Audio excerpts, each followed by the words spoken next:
I'm ready day for it to to get be here? over. Yeah, I am ready for it to be over. Just hearing the media talk about everything, just really what I'm ready for it to be over with. So when that's over, I'll be all right.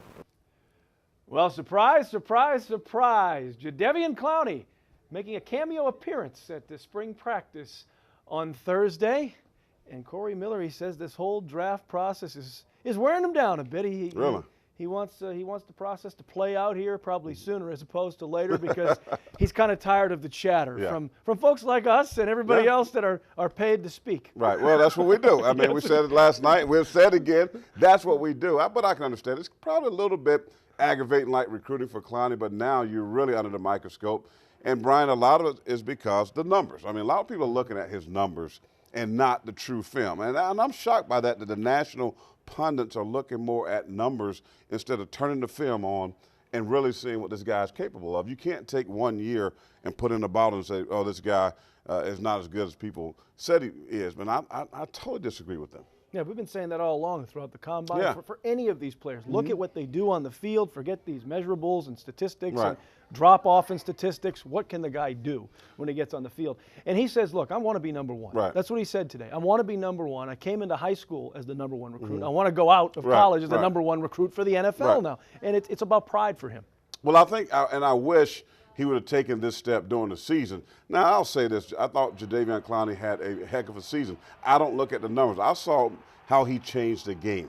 I saw how teams had to prepare differently because they couldn't block him. They had to keep people in like tight ends and backs and double team him. They did things, ran away from him. They rolled out away from him. This is what his presence brings. And a lot of times you don't have the numbers. I can say for myself playing Sam linebacker in the National Football League, I had to take up blocks. I had to make it work for the inside linebackers. I mean, I had to take the double teams when they ran off tackle plays. So in the stat book, if you're looking at stats, you say, oh, man, you played terrible. You had 2 tackles.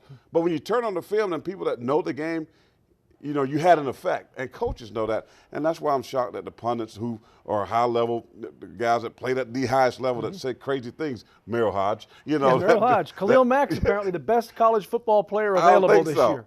Apparently, he said he's better than Clowney. He said it today. Yeah, I retweeted his tweet, and I was like, are you kidding me? Here's the thing. Clowney is a guy, obviously, they panned when ESPN was a blessing to him in high school. Absolutely. And unfortunately, now it's becoming somewhat of a curse. And they looking at this guy, and every little thing he did on Saturdays when he took one play or two off, that's what they show the highlights of. And now it's somewhat coming to bite Clowney in the back. But here's the thing.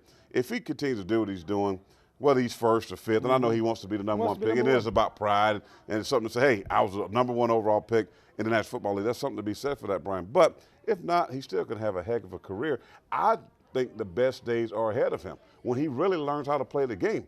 You know, he's been dominating with strength. He needs to learn how to play the game.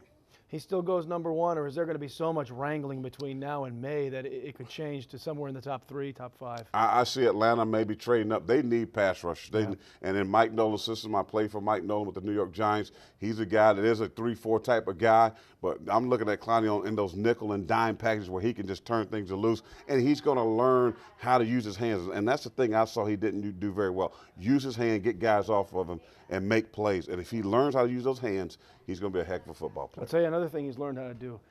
He's getting better at these interviews. When there's, Is he when good? there's 10 cameras surrounding him today, he excelled.